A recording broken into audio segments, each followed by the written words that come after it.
So the month of October is actually jam-packed with brand new Nintendo Switch game releases, so if you weren't saving money up to this point in time for this upcoming month and all of the games that will be coming out, you might want to start now because October is already upon us and I want to walk through all of the notable releases that will be hitting the Nintendo Switch in today's video, and we will be going through this list by release date, and we have to kick it off with none other than Detective Pikachu Returns. This game hasn't done a good job of selling me on it yet. I am not somebody who played Detective Pikachu back on the either DS or 3DS. I believe it was the 3DS, but anyway, it's not something that seems like I'm very interested in or up my alley. Maybe if you're very focused on story in games and you like the way that that unfolds and progresses, I can maybe see it being enjoyable for you.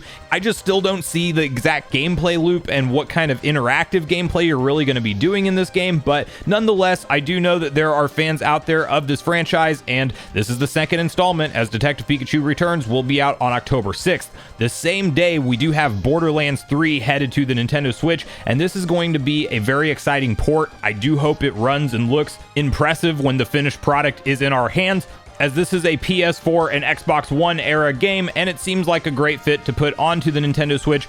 I haven't put a ton of time into Borderlands, the franchise myself, but I have briefly played through them, and it's kind of cool to take that first-person shooter type of gameplay, but then mix it with some like level-up RPG-style mechanics. Not to mention, there's a lot of really fun comedy and silly moments in this franchise that will probably get a chuckle or two out of you. I definitely think it's a good fit for the Switch, and it is also out October 6th. On October 13th, which I believe is going to be a Friday the 13th, we have none other than Batman Arkham Trilogy, long-rumored games that were in the pipeline for the Nintendo Switch. We've heard rumblings about these for a couple years now, and it's finally going to be here in the month of October, and you have three different classic Batman games. You have Batman Arkham Asylum, Batman Arkham City, and Batman Arkham Knight. Notably, Batman Arkham Knight is a PlayStation 4 game, and so once again, similar to Borderlands, let's hope that everything runs smoothly with this. The graphics and textures are all intact. It does seem like, from what we've seen in the trailer, there's no red flags for me personally so far. It also includes all the DLC from these games, so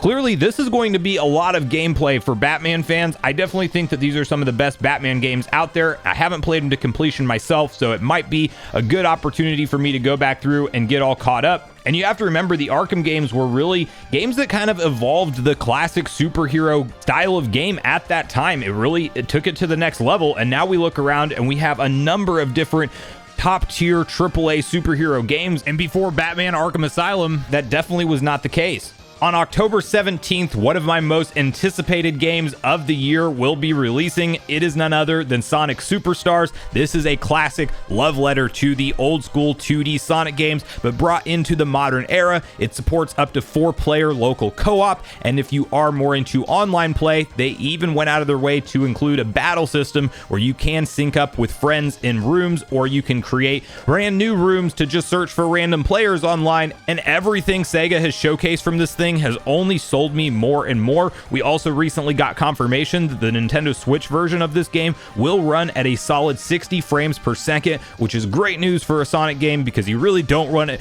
running at 30 FPS. It's just when a game's based around speed as part of the gameplay mechanic, the more fluid it is, the better. And I'm really excited to see what the level design looks like later on into the game. We've seen a lot of footage and clips at this point of the early stages, but I'm ready to see what kind of crazy boss battles are going to be involved and what kind of crazy platforming and exploration will be available for the evolution of 2D Sonic games. And my only hope is that Sega continues to support titles like this in addition to the broader Sonic Frontiers 3D projects. I think they go hand in hand. And my biggest problem with this game coming out on October 17th is I will only have a few days to beat it before a title we will be talking about in just a second, which is another return to form classic 2D style platformer. But before we get to that, you do also have on the 19th Gargoyles Remastered coming out for the Nintendo Switch and other systems alike. Disney has been doing these kind of, I guess you could say, the same type of simple game that you know and love, but with a fresh coat of paint around it, as the visuals really have been upgraded this time around. It's not just a straight up Lion King 1, so maybe it's not accurate to say that it's just completely a simple port. They definitely put more work into this Gargoyles Remastered, and what I love is that you can toggle between the old school style graphics or the brand new enhanced visuals just with a flick of a button. button, so that's going to be a really nice addition for people who want to remember what it looked like in the old school age and then go right back to the new facelift. I have a moderate level of nostalgia for this game. I can't remember ever beating it as a kid, but it definitely is up my alley in terms of the 2D action platforming and enemies and worlds that it has to offer, so I will be picking this up at some point, adding it into my Nintendo Switch collection, and once again, it is out on October 19th. The same day, October 19th, we also have Hot Wheels Unleashed 2 Turbocharge. To my surprise, I'm not the biggest racing game guy out there. I had a lot of fun with Hot Wheels Unleashed. I do think that it offers really fun gameplay. It's a little bit more realistic than I would want the mechanics to be on a Hot Wheels game, because I actually have a ton of nostalgia for Hot Wheels Turbo Racing back from the N64 and PlayStation 1 era,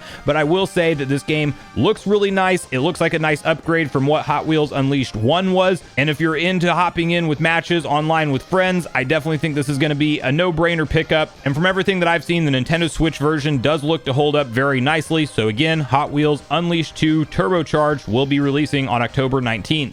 Then the massive first-party Nintendo Switch release that we have seen promoted a ton is finally upon us. On October 20th, you can pick up Super Mario Bros. Wonder, and clearly, we've seen most of what you want to see of this game prior to its launch, because Nintendo did decide to do a dedicated 15-minute plus Nintendo Direct presentation around it. We know a lot to expect in terms of the new power-ups that are available. Mario, Elephant, or really anybody you pick. Elephant, Daisy's a character this time. The standout part of the presentation here really is the unique creative freedom that the developers were given to just go absolutely crazy with all types of psychedelic inspired levels. When you get a Wonder Seed, things transform and look absolutely incredible. I'm really excited to see what kind of unique gameplay ideas Nintendo came up with this one. We even had confirmation that the developers did not have any specific release window to stick to, meaning they weren't on a schedule. They got to take all the time in the world to make this a true evolution of a 2D Mario platforming game in 2023. I am very excited for that, because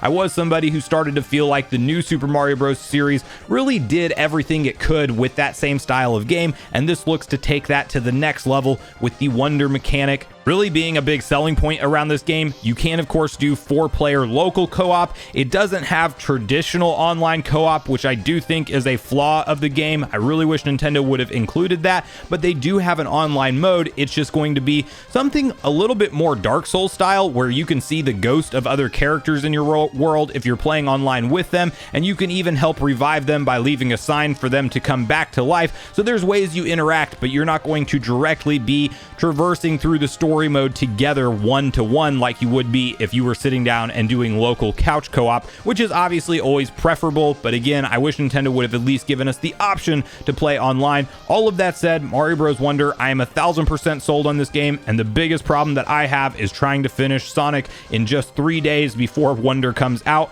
So Sonic and Mario are back in their heyday in the 2D style games in 2023 once again, and they will be releasing right around each other, so get ready for both of those. Metal Gear Solid Master Collection Volume 1 is headed to the Nintendo Switch, which is a huge win. You will get Metal Gear Solid, Metal Gear Solid 2 Solid Snake, and Metal Gear Solid 3 Snake Eater, all timeless classics. A little bit of complaint around the frame rate on the Nintendo Switch version, as all of these will be locked at a 30 FPS, and it would have been nice to see. Clearly, these games are old enough. They could have been upgraded to 60. It doesn't seem like they're getting that treatment. And then I believe you have some throwback NES level Metal Gear games included from way back in the day, so this is a great collection for the Nintendo Switch. I am very excited to get more into it myself. This is a series that I've known about my entire life, and one of my best friends to this day, it's still his like Legend of Zelda type of series for him, and I really have enjoyed watching a lot of various different Metal Gear cutscenes over the years and seen numerous areas of gameplay, but I have yet to play these games to completion myself, so this one will be one I'm going to want to pick up physically. It will be out on October 24th, and I definitely think if you have room in the budget, these will be more than worth adding into your personal Nintendo Switch collection. Closing out our list on October 26th is none other than Dave the Diver, and this is a game that I actually kind of wrote off at the Nintendo Direct. If you go back and watch my impressions about the Direct in that video, I didn't know what this thing was. To my surprise, via various comments on that video, people said don't write it off. It's actually a cult classic. It's a huge hit within Steam, I believe, and apparently this has a lot of unique gameplay possibilities and ideas going for it. I still don't really know entirely what to expect just based off of the short trailers that we've seen so far, but if you want to deep dive what this game looks like, apparently there is a playable version on Steam already, so definitely look into it and see if it's up your alley. There is a lot of people who highly praise this game, and so it will be on my radar now as an October 2023 Nintendo Switch release. But I really want to hear from you guys at this point in the video. What, if any, games are you most hyped for in the month of October, and will you be picking any up and adding them into your collection? Are you like me and you're torn between finishing Sonic Superstars or hopping right into Mario Bros. Wonder? Are you going to pick up one or both of those games? Or are you somebody who you look at the month of October and nothing really too much appeals to you, which would be surprising with all this variety? But regardless of your thoughts and feelings on everything we talked about today, I do look forward to hearing from you all in the comments down below before we leave the video, as I do look forward to getting a back and forth conversation started with you all around these topics. Go watch yesterday's video next if you haven't already, which is on screen right now. Also make sure you like, subscribe, turn on your notification bell, and I will see you guys in the next video.